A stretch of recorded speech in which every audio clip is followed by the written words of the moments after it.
देश में संविधान खतरे में और मैं समझता हूँ देश का शायद ही कोई व्यक्ति होगा, कुछ मुट्ठी भर चुनिंदा लोगों को छोड़ दो जो तानाशाही चाहते हैं देश में। बात करें दलित भी बड़ी संख्या में समाजवादी पार्टी से जुड़ा है और उनके अंदर भी ये चर्चा है कि 400 इसलिए मांग रहे हैं संविधान बदलने के लिए। ये चेंज देखिए, लोगों ने मौका दिया बीजेपी को बहुत और बड़ा मजबूत मौका दिया।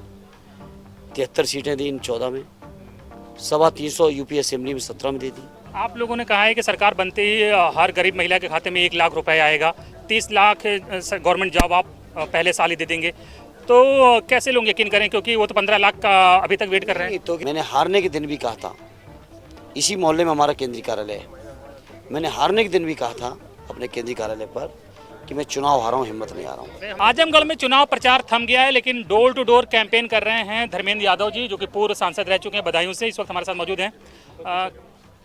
चुनाव तो थम गया सर, अभी कैसा क्या आकलन रहा? आपने बहुत लंबा प्रचार किया, लगभग 1-1.5 महीने से आप डटे हुए हैं, क्या दिख रहा है? नहीं, बहुत ऐतिहासिक समर्थन मिल रहा है, सहयोग मिल रहा है, बड़ों का आशीर्वाद मिल रहा है, नौजवान उत्साहित होकर पार्टी का सम्मान कर रहे हैं, क्योंकि लोग परिवर्तन चाहते हैं और वैकल्प के तौर पे केवल और केवल हमारा इंडिया गठबंधन है, जिसकी उत्तर प्रदेश में पूरा जिनके कंधों पे भार है, माननीय अखिलेश जी के नेतृत्व में इंडिया गठबंधन ऐतिहासिक जीतेगा।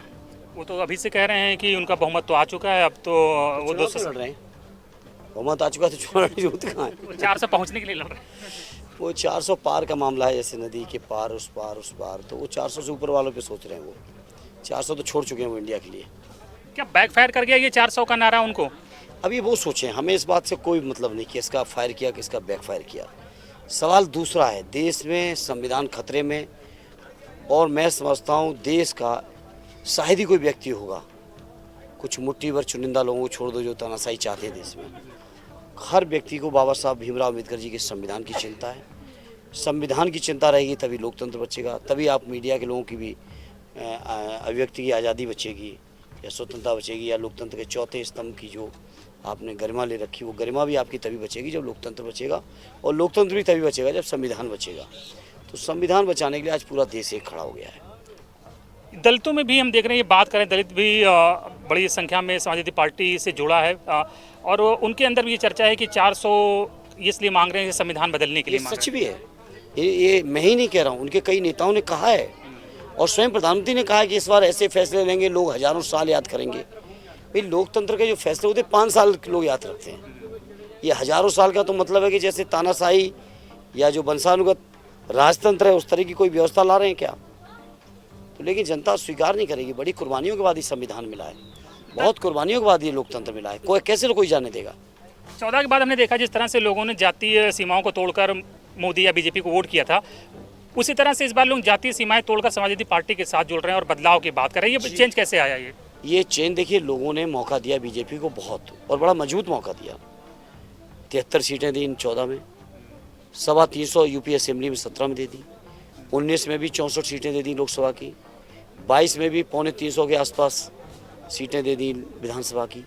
बहुत विश्वास किया, लेकिन जब किसी के विश्वास का नाजायज़ उपयोग करोगे और विश्वास को धोखा दोगे। भाई, लोगों ने विश्वास किया था इस बात के लिए कि मोदी जी ने कहा था कि महंगाई कम कर देंगे, हर साल 2 करोड़ रोजगार देंगे, स्विस बैंक का पैसा लौटेगा, सबके खातों में 15 लाख जाएगा, डॉलर के मुकाबले रुपए की वैल्यू बढ़ेगी, देश नहीं बिकने दूंगा का नारा दिया था। तो जितने नारे दिए थे काम ठीक उल्टा किया है। जिन्होंने कहा देश नहीं बिकने दूंगा, उन्होंने रेल वेल, हवाई अड्डा, हवाई जहाज, बंदरगाह, बीमा, बैंकें, टेलीकम्युनिकेशन सब बेच दिया, कुछ बचाया क्या किसी पे? इसी तरह से उन्होंने कहा कि डॉलर के मुकाबले भी जब 60 रुपये का था तो उस समय के प्रधानमंत्री डॉक्टर मनमोहन सिंह जी का अपमान करते थे लोग और कहते थे कि प्रधानमंत्री की उम्र बढ़ रही है और रुपये और डॉलर की उम्र और की तुलना करते थे। आज पूछना चाहता हूँ बीजेपी के लोगों से, 84 रुपये पे खड़ा है $1, आज आपकी क्या है? तो जितनी बातें की थी आपने, जहाँ कहा कि बेरोजगारी हर साल 2 करोड़ रोजगार मिलेंगे, आज आज़ादी के अमृत महोत्सव कहते हुए तो बीजेपी के लोग सीना ठोकते हैं जैसे कि आज़ादी का आंदोलन इन्होंने ही लड़ाओ, जबकि इनका कोई योगदान नहीं आज़ादी की लड़ाई में। और फिर आज़ादी से अब तक 75 साल से ज़्यादा हो चुके हैं, इसमें सबसे ज़्यादा अगर बेरोजगारी दर है तो आज है। महंगाई है तो आज है, किसानों की बर्बादी तो आज है, नौजवानों की बर्बादी तो आज है, लोग आजिज आ गए। आप लोगों ने कहा है कि सरकार बनते ही हर गरीब महिला के खाते में 1 लाख रुपए आएगा, 30 लाख गवर्नमेंट जॉब आप पहले साल ही दे देंगे, तो कैसे लोग यकीन करें, क्योंकि वो तो 15 लाख का अभी तक वेट कर रहे हैं। तो कि हमारे गठबंधन की जितनी भी पार्टियां हैं, जहाँ तक जैसे मैं आपको बताऊँ, समाजवादी पार्टी है, कांग्रेस पार्टी है, आम आदमी पार्टी है, या बगल में तेजस्वी जी की पार्टी है, सब पार्टियों ने जनता भी जो वादे किए थे अब तक सरकारें सबने चलाई हैं, प्रदेश में चलाई हैं, देश में चलाई हैं, सभी ने अपने वादों को पूरा किया है। ये भरोसा है हमारे गठबंधन के लोगों का।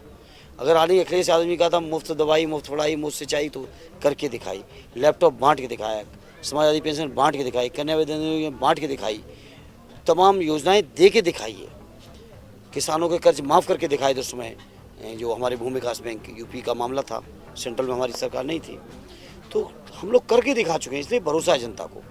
इस बार आजमगढ़ से पिछली बार जब आप लड़े थे तो बड़ा आपका और दिनेश लाल यादव की राइवलरी का बहुत चर्चा होती थी बार बार, लेकिन इस बार चर्चा नहीं हो रही, बस एक सिंगल ही नाम ही चल रहा है, वीडियो भी आ रहा है सोशल मीडिया, तो आपके ही वायरल हो रहे हैं। उस बार मामला ठंडा कैसे उधर? अब इसका तो जवाब उनसे दो, कोई भी काट की हांडी बार बार थोड़ी चढ़ती है। मैंने कहा पहले दिन से, जब से मैं कैंपेन शुरू किया, मैंने कहा वो एक्सीडेंटल हार थी मेरी और वो उनकी एक्सीडेंटल जीत थी। वो जीत गए, चलो अच्छी बात है, 1.5 साल में जनता ने उनको भी देख लिया, ये और अच्छी बात है। और फिर जनता और आजमगढ़ की जनता से जीते दिनेश लाल यादव, चमचों की वजह से। तो कहीं ना कहीं मन में एक बदले की भावना है कि लोगों के अंदर भावना है।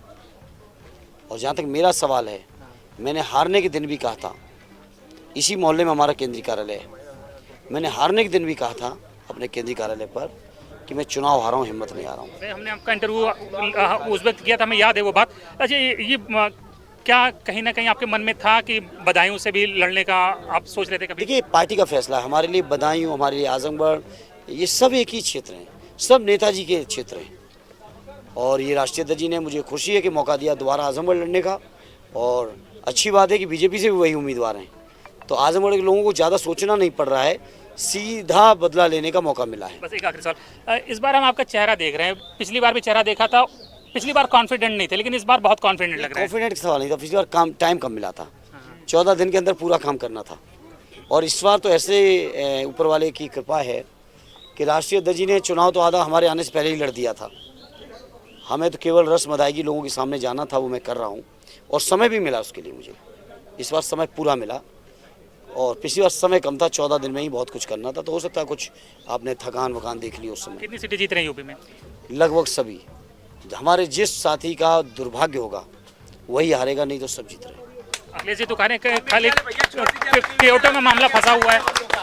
अरे 6वां चरण खत्म होने दीजिए, आजमगढ़ के लोग जाके क्योटो भी संभाल देंगे। बहुत बहुत शुभकामनाएं। तो देखिए, धर्मेंद्र यादव जी हैं, साफ कह रहे हैं कि सभी 80 सीटों पे समाजवादी पार्टी और गठबंधन मजबूती से लड़ रहा है, और इवन कि काशी यानी कि जिसको क्योटो कह रहे हैं, क्योटो में भी कह रहे हैं कि वो समाजवादी पार्टी जो है टफ फाइट दे रही है।